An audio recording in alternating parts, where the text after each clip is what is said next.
Today's stuff we're going to be learning is Avodah Zarah Daf Ayin Aleph. Today's stuff is sponsored by David and Mitzi Geffen in loving memory of Mitzi's brother, Dr. Dennis Locke, on his yahrzeit. He was a loving husband, father, uncle, and grandfather, a devoted physician, and had a love of learning Talmud. He is sorely missed. Today's stuff is sponsored by Rachel Bievsky and Michael Frankis in honor of their baby daughter, Avital Tamima, born on the 12th of Av, August 6th. She's already listening to Rabbanit Farber's podcast during feedings. May she grow up to love learning. Tzlat Hashem. Okay, we're going to get started with we started with the Mishnah yesterday. We'll just quickly review the Mishnah. בולשת שנכנסה לעיר, בשעת שלום חביות פתוחות אסורות, סתומות מותרות, בשעת מלחמה אלו מותרות, לפי שאין פנאי לנסך.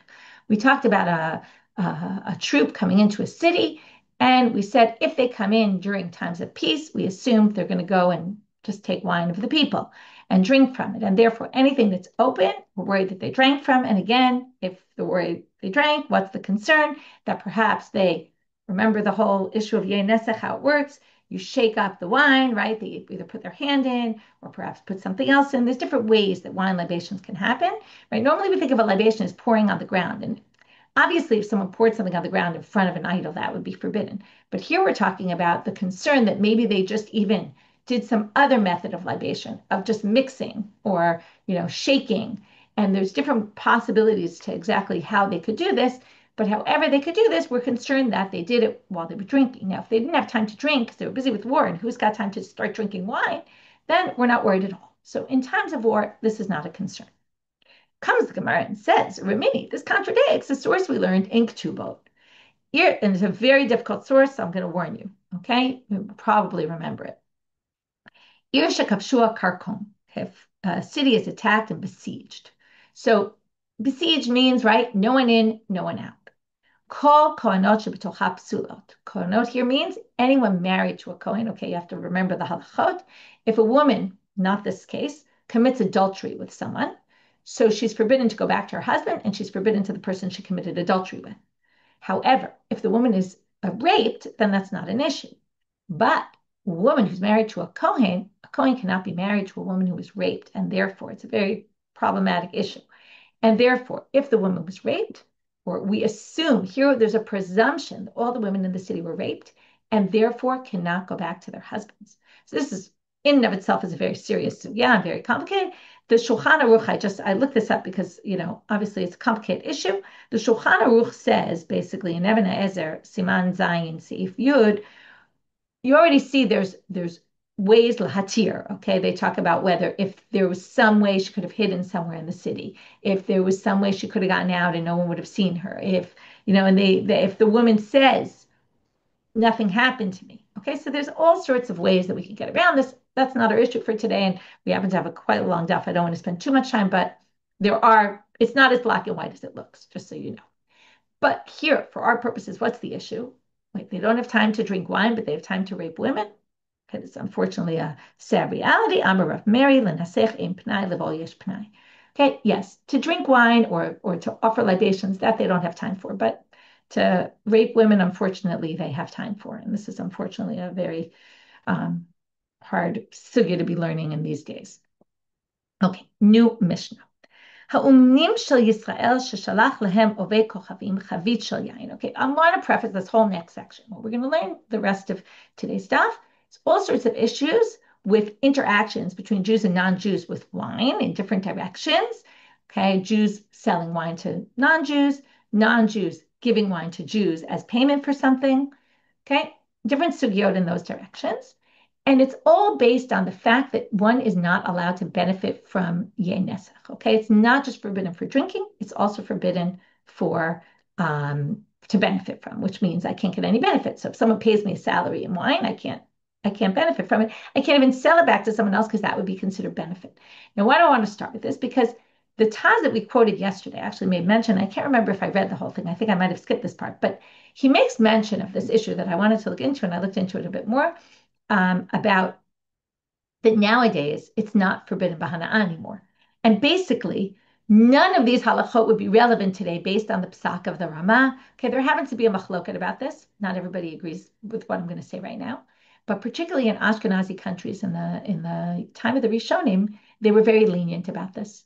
Okay, and they basically said, okay, they're going to quote the Rama, who's basically quoting this from the Torah also in the name of the Rashbam and the Rosh and the Mordechai, different Rishonim and Ashkenaz, that Bisman hazeh, nowadays, which is there nowadays, she'eno shachiach shalomot menaschim lafudei kochavim. In other words, if these days people don't offer libations anymore, okay? So basically, in Ashkenaz, they were very makel, and they said, therefore, we're all going to forbid it for drinking, not for benefiting. So benefit is already not forbidden anymore, according to the Ashkenazi poskim and according to what the Rama says. So there happen to be others who disagree with this, but that is the mainstream Ashkenazi psak anyway about nesech, and then that makes all these sugyot irrelevant. I just want to point that out, okay? Because once the only issue here has something to do with drinking, this is all about benefit. Okay, so let's start. Mishna. Ha'umnim shel Yisrael. Okay, if I work, I'm an uman, a craftswoman. I work, and I do work for a non-Jew. Sheshalach lehem ovei kochavim chavit shel yayin nesech b'scharam, and they sent me back yayin nesech. Again, I don't know for sure they were nesech, but I assume. So they sent me back wine to pay me. Mutar lomar lo tein lanu et hameha. I can say, listen, thanks for sending me wine. I don't want wine. Give me money instead. But but if it already is in my domain, now this is a big question what it means. Okay, let's say he just delivers it to my house and I didn't even accept it. So if I didn't make an arrangement and say you could pay me in wine, then that's not really considered. Remember we learned this whole thing about chatzar shel adam koneh. We're actually going to come back to this later today also, so it's good to discuss now. It means if you put something in my possession, this came up majorly in Gitin, the husband, right? The woman has to accept the get. If the husband puts it in her courtyard, it's as if it's hers. She received it. So chatzar shel adam koneh. But not if, okay, this is not an issue for get. Okay, let's put the get issue aside. Let's say it's a kinyan. I want to acquire something because get has a whole other complicated element of something else, but I don't want to get into right now. But if you put something in my property, like this happens all the time now, right? People deliver things, they stick it, right? It's yours. It's a good question, like with Amazon, right? You claim it didn't come. I mean, now they take pictures and they kind of prove it came, but you can imagine this issue coming up. Once it's in your rishut, it's in your rishut, but not if I didn't agree to it. Like, I don't know if you know this, but I get these messages all the time in Israel. We're bringing a delivery. Can I leave it outside your house? Let me know, or do I have to? Because it's it's a responsibility issue. Just because you left it out, if I didn't give you permission to leave it outside my house is going to be koneh. So if I didn't agree to get the wine and you stuck it in my yard, that's not going to be considered that it was nichnasal b'shutin. If I say to you, listen, take it back, I want money, that's fine. But if I agreed, let's say for some reason by mistake, I didn't realize this was an issue. I just didn't think about it. And then I agreed, and then I realized, oh, I don't want it. I can't give it back anymore. Why not? Because it's already mine. Okay, whether I took it into my house, right? And then even if I didn't agree, as long as I take it into my house, I've accepted it. Or you stuck it in my yard and my yard was koneh, okay, whatever it might be. At that point, I can't say I want money instead because it's mine. And now I'm basically trading yayin nesech for money. I'm benefiting from yayin nesech. That's the problem. So it has to be done before I accept it. Amar Rav Yehuda Amar Rav. In the Gemara now comes Rav and he says, Mutar la'adam. Okay, let me go back because I see you're asking Art, which is what? There's no profit. What's the benefit? There is profit because I got paid for my work in wine. I accepted the wine. So now the wine is mine. Now I have yayin nesech in my property. And when I say to you, listen, oh, it was a mistake. I didn't want to get wine. I wanted money. I'm now trading. I'm getting benefit because right now I have something that to me is worth zero. And if I make it worth money now, because I'll trade it, it's worth something. So that's the benefit. The benefit is that at this point, it's mine. Once it's mine, I'm now trading yayin nesech for something else, and I can't do that. The benefit is the money I'm going to get in place of it. Make sense now? Okay. So now we're going to move to the Gemara. Rav Yehuda says in the name of Rav, Mutar la'adam lomar lo ve'kochavim seva hafes alai manat hamelech. There was a tax that people would often pay in wine. You didn't have to, but you could. Now, if I say to my fellow non-Jew, can you pay it for me and I'll pay you later? Can you pay the tax? You can pay it in yayin nesech, okay? And that's not considered I benefit, even though I obviously benefit. But I didn't tell you to pay with yayin nesech, and you could have paid with wine, with money. So therefore, the fact that this non-Jew, you or whatever, this non-Jew decided to pay it in wine doesn't affect me. That was their decision, not my decision. But now they bring a difficulty. It says here in a different source, Al Yomar Adam Lo Ve'Kochavim ul tachtai la'otzil.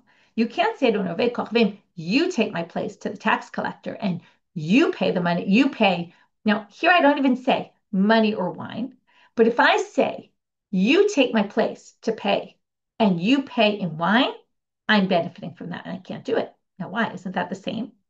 So Amar le Rav says to support himself because they questioned him, ul tachtai la'otzil. That's not the same thing. Halo damya elalaha. My case, is that similar to that? Why not?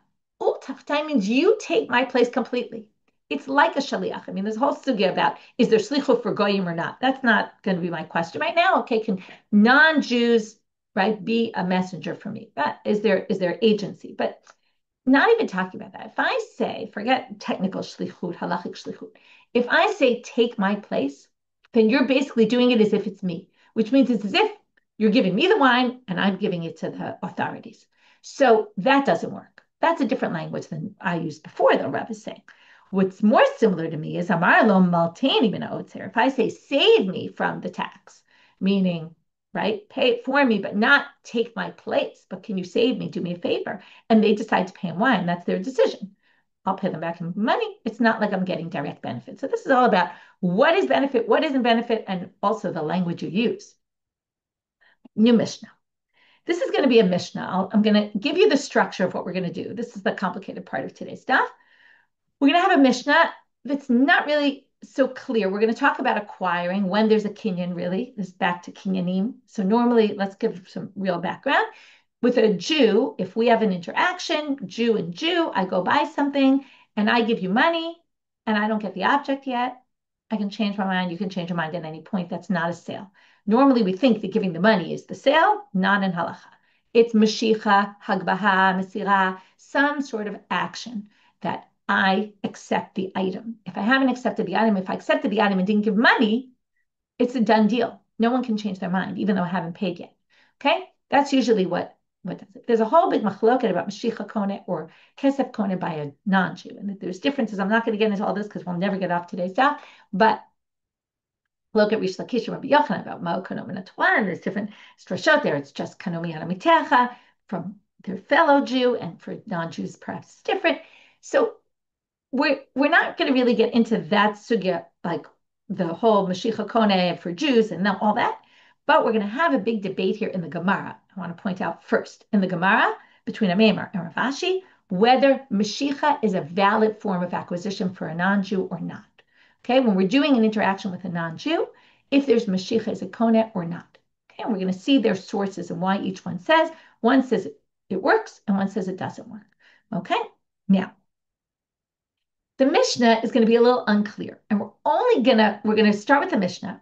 Okay, we're going to have where it seems like it's not clear whether it's Mashiach or money. It seems like there's some other issue that's Konet that kind of makes things a done deal. And then we're going to leave the Mishnah. We're going to get into Amemar and Rav Ashi, and only at the very end of the daf, when they're going to raise the difficulty on Rav Ashi from our Mishnah. And then we're going to explain our Mishnah, both according to Amemar and according to Rav Ashi, and whether Mashiach or not Mashiach is Konet. Okay, so we're going to have to have patience to really till we properly understand the Mishnah. So now we get to what I mentioned before, when I was talking about the Rishonim, about selling wine. It's complicated to sell wine to non-Jews, and you'll see why. Now, the way they would sell wine, you come to a store and you want to buy the wine. Okay, either we'd agree on a price or wouldn't agree on the price. We'll see right now 2 cases. And then the Jew would take their barrel, they'd pour it into a jug. Okay, we're going to get into, is it the jug of the Jew, the non-Jew? Okay, that's a different story. Like, do you bring your own bottle or, bring your own jug, or is it from the store? And, obviously it could be both, right? Depends on where you are and who you are and whether you brought it or didn't bring it. So basically, we have someone who sells wine to a non-Jew. Pasak means we agreed on a price. Now, that's an issue we didn't talk about yet, okay, in kinyanim. That's where it's going to get a little complicated. Why is Pasak the key point here? Because that's what's going to be important here. We made an arrangement that the wine was going to cost $100. Ad shalom madad, before we measured. Damim mutarim. Then I measure, meaning I pour it into the jug. And then what's going to happen? Okay, so then the point is, the kinyan is done already before the non-Jew gets the wine. When the non-Jew takes the wine, then basically they're taking the wine, they can do libations, they can do whatever they want. The deal is done, even if I haven't gotten my money yet. When I get paid later, at least that's how we think the Mishnah reads. Okay, let's just leave it at that.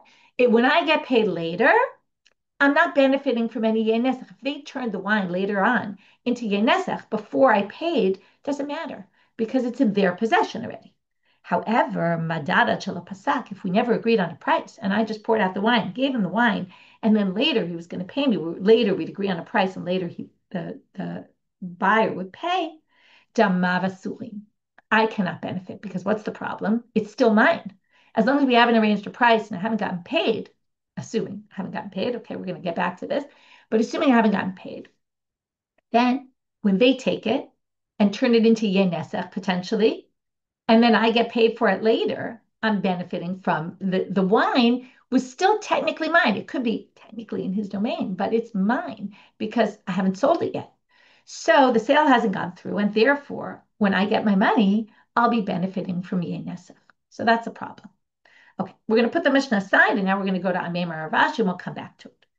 Amar Amemar, Mashicha bovei kochavim koneh. It does work. How do I know it works? Now, what's acquiring all about? What someone's intention is really. So he says the following. Teda, I'll show you my proof. Tahani parsai, mishadre parshadane lahadade velohadre bahu. The Persians, who are his prime example of the Jews, non-Jews of his time, the non-Jews of his time, what do? They send gifts to each other and they don't renege on their gifts. They'll never, okay? They will never take back a gift. Now, obviously, there was no money passing hands. It was just Mashiach. That means the fact that they never change their minds about gifts shows that they view that as a complete sale. Now, it's not a sale, but it's like a sale, right? It's a complete transaction. And all that happened there was Mashiach. So there's my proof. Rav Ashi Amar, what are you talking about? Mishna is not Koneh. Haidelo Hadrabu, you're talking about those Persians? Why don't they change their minds? Not because Mishna for them is the end of the deal. That's the act of acquiring. But Tiremut Ruchu Hu Dinakitalahu. Now you could translate this in the Quran, they use haughtiness. Haughtiness sounds negative. I would actually think it's more like pride. Okay, they have pride.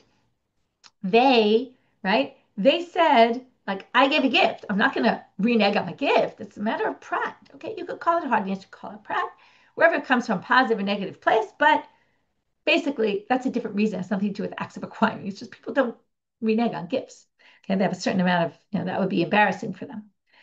Okay, so that's Amemar's proof and Rav Ashi's response. Now we're going to move completely into Rav Ashi.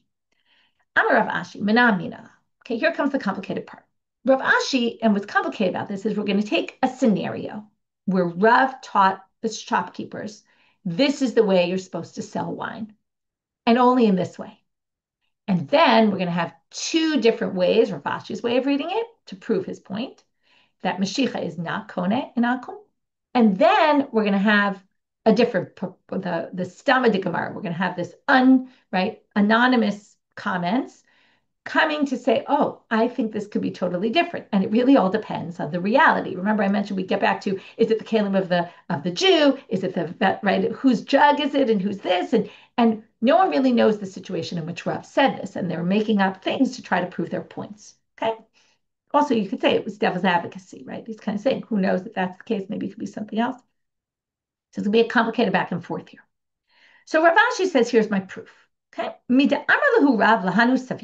Rav said to those storekeepers that sold wine, the Jewish ones, when you measure out your wine to idolaters, shiklu zuze minayu. First take money from them. Okay, you can see why this is.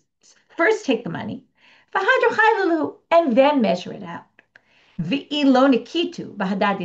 And so much so that if they don't have any money on them, uzfinu, go lend them money right then and there.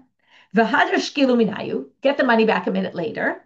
And then they'll owe you the money. So if it was $100 for the bottle, have them pay you $100. Lend them $100. They'll pay you the $100, and then they'll owe you $100. But at least the sale will be complete with the transferring of the money. Okay, now, but it's not just that we want to say the money is what's important. We want to say Mashiach wouldn't work. Because listen, he's going to say, now, Rav said, if you don't do it this way, we're still in Rav. Ki kahave ye nesech b'reshutaychu kahave. Now, if you don't pay the money up front, it will turn into yayin nesech in your possession. This is like the issue we discussed in the Mishna. It will become yayin nesech first, and then you'll be paying the money for it. Because right now, let's see what this has to do with Mashiach. If we think Mashiach will acquire, turning out Amabed, we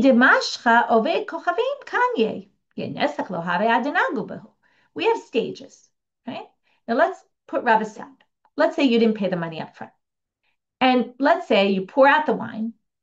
The Gentile takes the wine bottle, pulls it, right? Acquires it. When are they going to do nesech? After that. Then they'll start, futzing around in it, putting their hand in, whatever it is that they do, nesech. So if Mashiach worked, says Rav Ashi, you wouldn't need to pay the money first. The fact that you need to pay the money first shows that Mashiach doesn't work. That's Rav Ashi. So far, not so complicated. Comes the response. If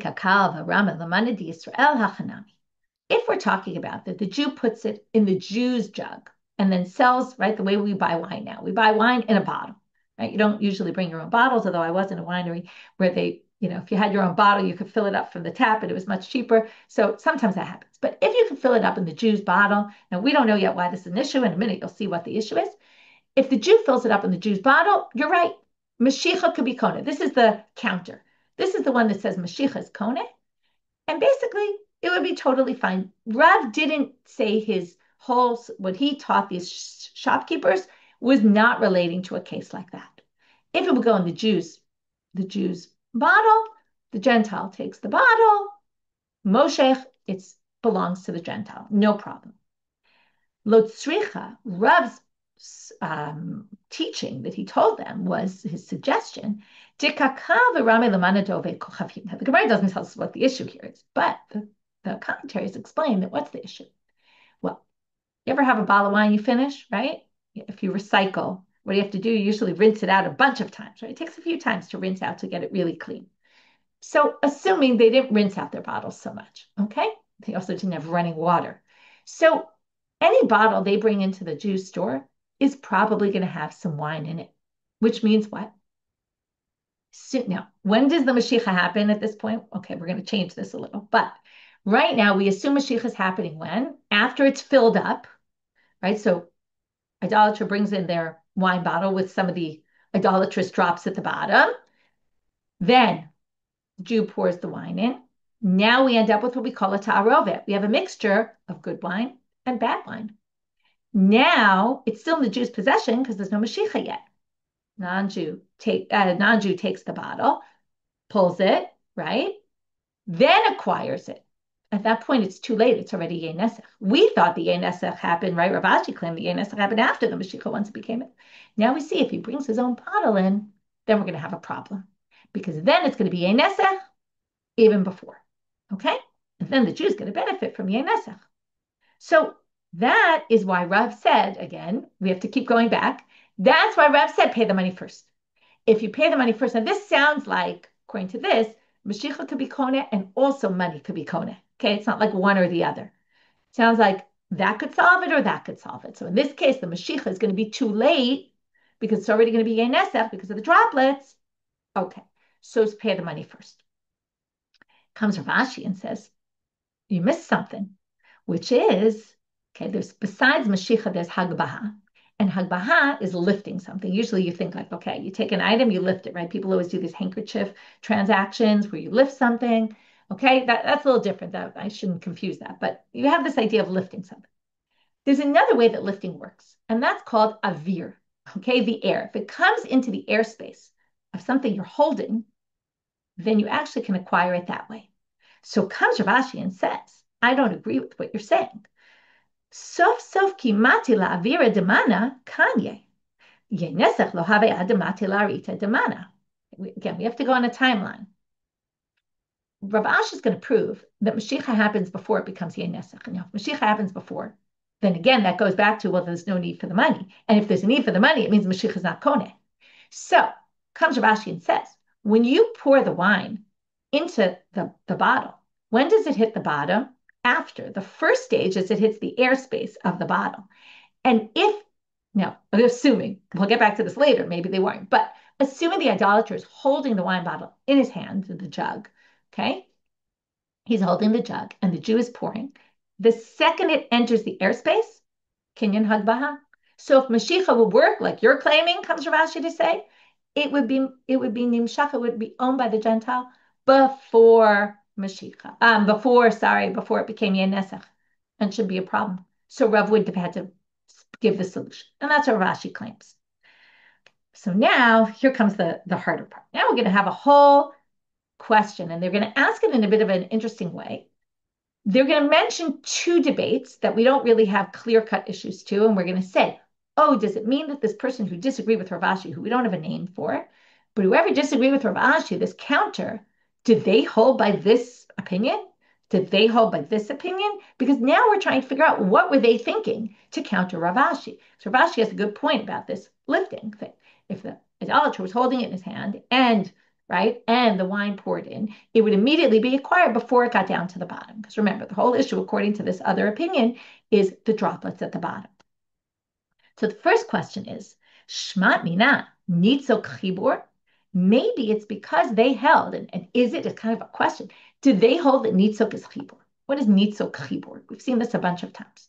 When you're pouring something, there's obviously the whatever you're pouring is connected, right? There's a whole pouring action going on, and the wine at the top is really somewhat connected to the wine at the bottom. And do we view this halachically as connected? Okay, we talked about this with the wine going down with we talked about with honey because honey is more thick. Okay, but we're talking about wine now. And we talked about it with the wine and the got and going down and where the Gentile got in contact with it. Anyway, we've seen this in a bunch of sugyot. It's a big sugya in Tum and Tara. Now, the reason why we have to come up with why didn't the counter opinion think that the avir of the vessel, the air, right, when it entered the airspace, it acquired it. So maybe because he held that nitzok is chipur, which means what? When does it hit the droplets? The first ones hit the droplets, right, as it's going down and becomes yayin nesech. Now, some of it has gone through the airspace first, but most of it is still up above, hasn't even come into the airspace of the vessel. Now, if we view this as one connected thing, then basically we're going to say that all the top part becomes yayin nesech before it gets into the vessel because it's connected and attached at the bottom. Is that the reason? Okay, that's what they're asking, the counter opinion. To which the Gemara answers, no. Now, I don't think it's the person answering. This is just the Gemara kind of grappling with this approach, but it's unclear who's talking. Now, we get back. I said, who says he's holding the kli? It says, so again, according to the counter opinion, number one, we already said it's not the vessel of the Jew. Now we're going to say it's not the vessel of the idolater that the idolater is holding in his hand. If he was holding his hand, you're right, Rav Ashi. Rav wouldn't have needed this solution. So when does he need it? So he says, right, hachanami lo tzricha demana ha'ara. It must be that, I'm sorry, I didn't read that right. Sorry. If he was holding his hand, you'd be right. Okay? There would be Mashiach, right? Mashiach would be Kona, and it would all happen beforehand, before it gets forbidden. Because I don't think Nitzok is Chibur. This is what's important to say. I don't believe Nitzok is Chibur. I don't view the whole thing as connected. But what? I'm talking about a case Rav must have told these people. Again, we don't know what Rav told them in what situation. In a situation where it's on the ground. If it's on the ground, then there's no kinyan hagbaha. Nobody's lifting anything, right? Even though he wasn't lifting it anyway, like lifting weights, wasn't picking it up, but he was holding it. And it went into the airspace, and then we have this law that the avir is a kinyan. Something falling into the airspace of someone holding it works, but not if it's on the ground. Okay, fine. Second question. V'tiknele kilyo. But wait, remember we said chatzer, you could put something in my yard and it'll be mine. You could put something in my vessel, it'll be mine. So again, and then once it enters the airspace of my vessel, it should be mine before it hits the bottom. So if this vessel belongs to the non-Jew and the Jew pours into it, okay, but there's one caveat here. It's a vessel of a non-Jew in the property that doesn't belong to him. He's in the store of the Jew. So you might remember this is a whole sugya that we learned. There's a machloket about this. Shema Mina came up in Kiddushin, and really the central sugya was also in Bava Metzia. Kol yosha lokach b'reshut mocher lo kana lokach. Are we going to derive that this counter opinion must hold that since they're claiming it was on the floor, it was on the ground, and right, so no one was holding it, and it must be that if we already said it has to be the vessel of the Gentile, because otherwise there's no issue of nesech at all. There's droplets in the bottom of the Jews. God wouldn't be a problem. So maybe this person holds that the kli of the buyer in the property of the seller, okay, this is just any case, this doesn't have to do with Jew, non-Jew. I bring my own vessel into a store and I fill it up with flour, let's say, okay, I'm in one of those stores where they sell flour in the open and I fill up my thing. It's not mine until I walk out of the store. Is it mine once it's in my vessel? Okay. So I'm still in someone else's domain. I'm in the store's domain. So there's a big machloket about this. So is it that this person must hold the kli of the purchaser when they're in the store still is not considered an act of acquiring? And then that would make sense. So then again, this is why, right? Again, if they say that, then again, the whole problem is, even though it was poured into their vessel, it's not acquired yet by them. And if not acquired, then they can do yayin nesech while they're sitting in the store. They could turn into nesech, and it's going to be still in the property of the Jew, and then the Jew's going to benefit. They get paid for that wine. So they say no, just like they didn't think he hold nitzot was chibur. He didn't necessarily say, they don't necessarily say that this is what he holds about lo kana lokech. Maybe you can acquire things in your own vessel in the store. Lo lame malacha kana lokech. You could say again. We don't know. We're just suggesting. The hacha b'mayas kinan. Now we're going to change the case another thing. Okay, so we change the case. It's not a vessel of a Jew. Again, this is all according to the counter opinion, not Rav Ashi. It wasn't a vessel of a Jew. It was a vessel of a non-Jew. It wasn't in the person's hands. It was on the ground. Now we're going to say something else. And now we thought all along that where are the droplets from the bottle of wine? At the bottom. But now they say, yayin apume de kuzatna. Kama insichle. Now we thought the whole thing is first it goes into the airspace, then it becomes a fault to the bottom. And that's what Rav Ashi was claiming. First it was a kinyan. Now we say, if you hold that the fleet of the buyer could acquire even in the store, then it should be acquired. So what do we have to do? We have to find a case where the yayin nesech happened before, the mixture happened before it got into the airspace of the cleat. How could that work? Well, if on the top of the rim of the vessel, not inside the airspace, but on the rim of the vessel, there were wine droplets. So now imagine what happens. The Jew pours it in. As it goes down, it touches the rim, it brings down the yayin nesech with it. So as soon as it's acquired, it's already yayin nesech. And that must be the issue. So that's the counter opinion. Okay? Now, they're going to ask another question. Uchiman. But wait, who does this go according to? And they're going to bring the different issue. We're almost at the end of this. Delo Rabban Shimon ben Gamliel. This must be that this counter opinion doesn't hold like Rabban Shimon ben Gamliel, because what does Rabban Shimon ben Gamliel say? Rabban Shimon ben Gamliel ha'amal yimacher kulo lovdei kochavim chutz midmei nesech shebo. Shimon ben Gamliel, okay, talking about the Rishonim coming up with that heter, he came up with a huge heter to this Isra Hana. Specifically in ta'arovot. Ta'arovot is mixtures, right? If you have a little yayin nesech that mixes up with a lot of wine, right? It could a huge financial loss. So Rashbam came up with a solution, which I think we mentioned. This really comes up in Ayin Daled, which we haven't learned yet. But Rashbam says that if you have wine that mixed with yayin nesech, you have good wine that got mixed with yayin nesech, and you know how much yayin nesech went in.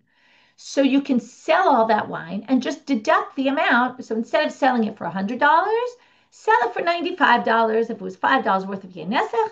And then you're not benefiting from yayin nesech. So you could sell the whole thing. You don't have to say the whole thing is ruined. You can sell it. And just that way you don't get benefit. Now, let's just think about it. Now again, this is the counter opinion of how they understood why Rav said you have to give the money first. Remember? You have to give the money first, because if not, we're going to end up with a problem. You're basically going to be selling yayin nesech. Now, if there's droplets at the top of the rim of this bottle and they fell into this mixture, the Jew could still sell that according to Rashbag, because the droplets aren't worth anything. And even if they're worth something, so take off a few pennies and you're fine. So he obviously must, right? Why did he insist that they gave the money first, right? Obviously, he didn't hold by Rabban Shimon ben Gamliel, because according to Rabban Shimon ben Gamliel, the storekeepers could sell it anyway, because you just sell it for minus the drops, or maybe the drops really don't even count for anything. So the answer to this is, well, yeah, of course it doesn't hold like Rabban Shimon ben Gamliel, because this is all an explanation of Rav. And what do we know about Rav? Again, this is all to figure out. It's at least not Rav Ashi's explanation, but it's the counter explanation of Rav and what he suggested to the storekeepers. And we already know that Rav doesn't hold like Rashbam, although you'll be confused by what I start reading. But midiu tatma ela Rav. This counter opinion is just trying to explain Rav. And yeah, Hama Rav, didn't Rav say, halacha ki Rabban Shimon ben Gamliel? That's why you're going to be confused. The halacha is like Rabban Shimon ben Gamliel, but not in every case. Chavit bechavit, avalo yayin beyayin. There's two kinds of mixtures you could have. One is you have 8 barrels of kosher wine and 1 barrel of non-kosher wine, and now you don't remember which is which. In that case, Rav holds like Rashbag and says you could sell all 9 barrels for the price of 8. But he doesn't agree when you have 1 jug with yayin nesech mixed up together with regular wine. He doesn't agree that you can do that, and that's our case. So he doesn't hold like Rashbag. So yeah, that's okay. And with that, we're done with the discussion. So this was a back and forth discussion with Rav Ashi and the counter opinion about whether Rav told the storekeepers, make sure to get paid first. What was the issue? Because Mashiach is not Kone, and therefore the wine, according to Rav Ashi, would still be in the possession of the Jew until the money's paid, and therefore pay the money first, because when the non-Jew pulls the wine, it's not yet theirs, which means that if they're nesech a minute later, and then you get paid later, you're going to end up getting paid for yayin nesech.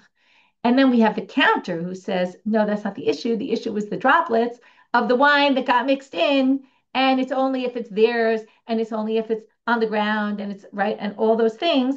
And in the end, it's really the problem of the ones that are at the top that fall in.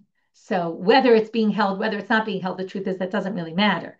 But it would have to be that it's the vessels of the idolaters, and then the droplets went in, and that would happen before Mashiach, and that's why Rav said you have to pay. Okay, that was a summary of the complicated part. Now we're going to have 3 difficulties. The first is a difficulty on a Meitive, who said, we have to remember, Mashiach is Kone. He's not the one speaking in the counter here, though maybe he is, I don't know, but he's the one who disagrees with Rav Ashi. Halokach grutaot min avdei kochavim. We learned this sugya. If you buy all sorts of small coins, but there were all this stuff mixed in, it turns out there were some idols in there. If you hadn't paid the money yet, and you did Mashiach, you can return it. Why? We assume because there was no kinyan yet. Okay, Mashiach is not Kone. That seems pretty clear. You can just return it and say, okay, I didn't give money, and right, I did Mashiach, but it's not mine because Mashiach is not Kone. But if you first paid the money and then you did Mashiach and you took it, and then you saw there was Avodah Zarah, you can't return it. It's too late. That's how we're understanding it now. Sounds like it's too late because you paid the money. That sounds like the money is what's Kone and Mashiach is not Kone. Because if you did Mashiach only, you'd be able to return it. So Isa kadatach Mashiach b'ovei kochavim Kone, amay yachzil. If you thought Mashiach was Kone, then you shouldn't be able to. Then why should you be able to return it? 2 possible answers, although the first one will be rejected. Abaye and Rava. Amar Abaye.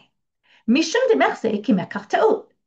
He says, no, the reason you can return it is not because Mashiach could be Kone, but it was a mistaken transaction. You didn't want to buy Avodah Zarah, so you return it.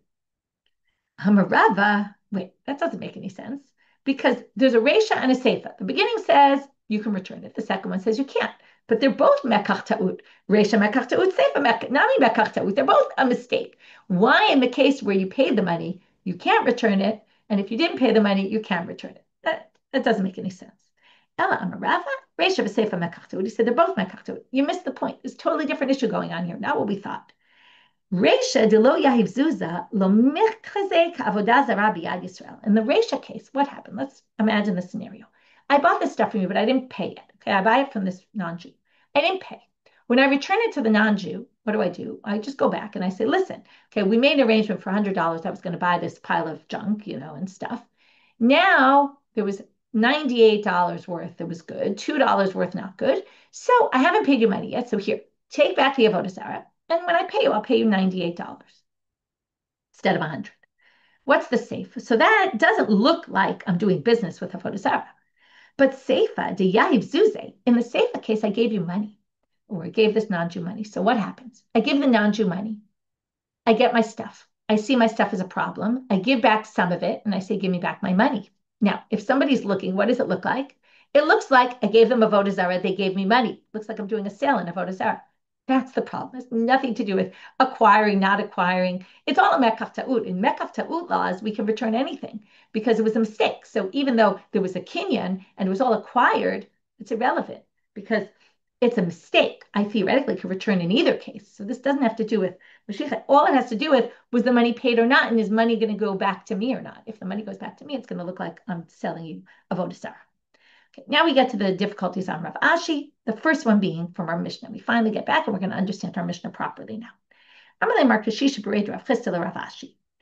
Tashma, let's learn from our Mishnah. So remember, Pasak, you made an arrangement for the price, Ad Shalom Adab, before you measured, Damav Mutari, then it works. If Mashiach is not Koneh, then you made an arrangement on the price. Then you poured it in. The idolater took it, and then they did yayin nesech. Now there's no kinyan yet. So how could this possibly work? According to you, Mashiach wasn't Koneh. If you say Mashiach is Koneh, makes perfect sense. They acquired it, and therefore it's okay, because once they turn into yayin nesech, it's in their property. But here, according to you, there's been no kinyan. Pasak is not a kinyan, right? Making an arrangement of how much money, according to you, it's you have to do something more to do that, or maybe it is, and that's what we're going to figure out. So he says, Hacha b'mayaskinan de'aktim le'dinar. Rav Ashi says, oh, there was just some small, minor, or maybe major point missing in the Mishnah. You actually gave some money in the beginning, okay? You made an arrangement of the price, and the idolater gave money, okay? They paid the money. If they gave a dinar, which could have been the whole price, could have been some of it, it doesn't matter. They paid money, okay? And that's why. So they paid money. They agreed on the price. Okay, maybe agreed on the price before they paid the money. It doesn't matter. Theoretically, they could have paid before even agreeing on the final price and figure it out later. But money was put down, and that's why it was acquired. And that's why it works. Okay, but what's the problem? We're assuming that the first two cases are parallel, except for the difference between them. What's the difference? Whether you decided how much money was going to be, whether you gave the non-Jew the price, or you didn't give the non-Jew the price. So why, if you didn't give him the price, does it not work, right? So why, if you measured out before, if you gave him money before, we're assuming once you say the first case is that, the second case is that too, he gave him some money up front, which means the kinyan happened. So why would it not be permitted then? So comes Rav Ashi and says, well, how do you explain the Mishnah? You can't explain the Mishnah either. If you think Mashiach is Koneh, then same problem, right? The issue is pasak, lo pasak. It's not mashach or not mashach. So Amar le'uvididach, Amar Mashiach ba'ovei kochavim kona, Amar reisha damav mutarim v'sefa damav mutarim. You also don't have a good explanation for the Mishnah. This is why I said the Mishnah doesn't make any sense in terms of Mashiach Koneh, Kesef Koneh. That's not what the issue is. The issue is pasak, not pasak. So comes Rav Ashi and he says, and this is going to explain the Mishnah according to both of them. What could you say? And he's going to say, you'll explain the Mishnah this way, I'll explain it the same way. Pasak samchadate, lo pasak lo samchadate. It's all about smichutad. And this is something we learned when we talked about kinyan. Were you serious about this transaction or not? You can't ever definitively go into a transaction unless you know how much you're paying. That's the theory here. Okay, maybe for something small and not expensive, maybe. But basically, if you don't know what the item costs, even if you put some money down, you're still not showing seriousness of intention, because they might say some insane price. They might say, this isn't a $200 wine bottle, it's a $400 wine bottle, right? Wine, you really can't tell the difference in price. Wines cost such a different variety of prices. They could give you some crazy price and you'll say, I didn't mean to buy this. And you'll say, give me my dinar back. So that's why in this case, the pasak is what's critical here, okay? That's what's going to be so now, according to Rav Ashi, it has to be, you need pasak and money transferred. That's why, right? That's why he claims, even though the Mishnah doesn't say it, you gave money. According to the Amemar, the counter opinion, right? The one who doesn't agree that Mashiach Koneh, it's Mashiach and Pasak, okay? And that's the simple reading of the Mishnah. So he says, just like you can only explain the Mishnah that way, Hachanami, right? Sorry, I'm just finding the words. Ledidi Nami, according to me also, Afagav de Kadim Ledina, even though he gave him money first, it doesn't matter. You gave a deposit. Pasak samchadate, lo pasak lo samchadate. It's all about deciding on the price. Okay, let's finish up with the last question on Rav Ashi. Amar le Ravina le Rav Ashi Tashma. To Amar Rabbi Chia. Bar Abba Amar Rabbi Yochanan Ben Noach neharag apachom shavapruta. A ben Noach can get killed if they steal something, even if it's less than a shavapruta. A Jew is only liable for theft if it's a shavapruta. A non-Jew is going to be liable and even killed. This is if those who, right, ben Noach gets killed for any of the 7 mitzvot Noachide laws. V'lo nitan leheshavon, and it can't be returned because there's not enough of a shavapruta. Like there's no, normally you steal something, you have to return it. Well, this can't be returned because it doesn't have enough value. It's less than a pruta. Now, now, the assumption here is in order to be killed, you need to have done something. What does it mean to have done something? To have taken something that wasn't yours, make it yours. Now, how do you make something yours? Well, if Mashiach is koneh, then the non-Jew who stole this item acquired it. And then they've done something wrong, and on that they're getting killed. If they don't acquire it, they haven't done something wrong. It actually still belongs to the Jew, even though it happens to be in their possession. Now, of course, they did do something wrong. We're going to talk about that in a second. But theoretically, halachically, they haven't taken something that's not theirs and made it theirs because they didn't make it theirs because Mashiach is not koneh. So that would be a difficulty against Rav Ashi, to which Rav Ashi answers, or someone answers. Yeah, I guess he answers. Mishum ditzare liYisrael. He tortured a Jew by stealing from them. In other words, there's something wrong with stealing that can get you the death penalty. I mean, I know death penalty sounds harsh, but that's because the Noachide laws, they're important and they're going to get killed for them. That's a whole different issue. But the point is, he upset the Jew, and on that count, he's getting by stealing. Basically, it's saying, in other words, it's a terrible thing to steal. Whether it's technically in your possession or not, that's not the issue. Okay. That was the resolution to the second one. So what we do today, we started about the city. We talked about the difference of the city that the troop that comes into a city and which wines they ruin, which cases do they ruin wine or not, in contradiction with the issue of the rape. Then we went to the getting paid and how can you resolve an issue of getting paid in wine, in which cases can you, in which cases can't you, compared it to the issue of giving taxes on behalf of the Jew. And then we talked about selling and the whole question of how to sell and when exactly the issue is. We had the Mishna, which then we had to work in with the 2 different opinions about is Mashiach koneh for non-Jews or is it not koneh for non-Jews? And then we had the whole back and forth about whether you could learn what you could derive from the story of Rav and what he taught the shopkeepers. And then we had a difficulty against Amemar and 2 difficulties against Rav Ashi and resolved them all. And with that, we finish for today. Wishing everyone a good day. B'sorot tovot. Don't forget to register for the Siyum next week and on September 2nd. And a reminder, upcoming Siyum soon after that, which everything will go out later, but Siyum both live in Jerusalem in Hebrew, but open to everyone who happens to be around and hoping that people will come from all over. And also the Siyum, the English Siyum on September 14th of all of Seder Nezikin. It's a very big milestone. And our last big Siyum Seder before we have one more, actually just before the Siyum Mashas. But with that, wishing everyone a good day.